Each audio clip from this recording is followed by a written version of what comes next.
హే friends, నేను రీసెంట్గా రాసిన హ్యాకర్ ర్యాంక్ క్వశ్చన్ ఇక్కడ ఉందన్నమాట. ఇది సెకండ్ క్వశ్చన్, కొంచెం బ్లరిష్గా ఉంటుంది, కష్టపడి తీసాను. ఇదే నేను కోడ్లో కూడా రాశాను అనమాట. పాజ్ చేసుకొని మీరు చూసుకోవచ్చు. ఓకే, ఇక్కడ క్వశ్చన్ ఏంటంటే, ఒక ఫంక్షన్ ఉంది మిన్ అండ్ మ్యాక్స్, అది ఇంకొక ఫంక్షన్ వెరిఫైన్ రిటర్న్ చేస్తుంది. అది ఏమంచి ఈ కండిషన్లో ఉన్న వాల్యూస్ని ప్రింట్ చేయాలని. సో దాని ప్రకారంగా నేను ఒక ఫంక్షన్ ఒకటి క్రియేట్ చేసుకున్నాను, మిన్ అండ్ మ్యాక్స్.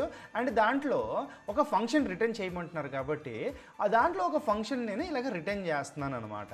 ఓకే, అండ్ ఇది బేస్డ్ ఆన్ ద కండిషన్స్ నాకు ఏదో ఒకటి ఇవ్వాలి. అంటే నా మినిమం అండ్ మ్యాక్సిమం ఇస్తే నా input value if it is less than the minimum print this one, if it is more than the maximum print this one, లేకపోతే నాకు ఈ ఆన్సర్ ఇవని చెప్పి పెట్టుకున్నాను అనమాట.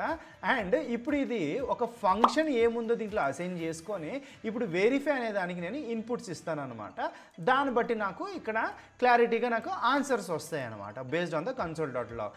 ఇప్పుడు ఈ ఫంక్షన్ మీరు అబ్జర్వ్ చేస్తే ఒకటి తెలుసుకోండి, ఇది ఏంటి, ఇది క్లోజర్స్ కాన్సెప్ట్ అనమాట. డైరెక్ట్గా క్లోజర్స్ అని చెప్పి ఎవరు మనల్ని అడగరు.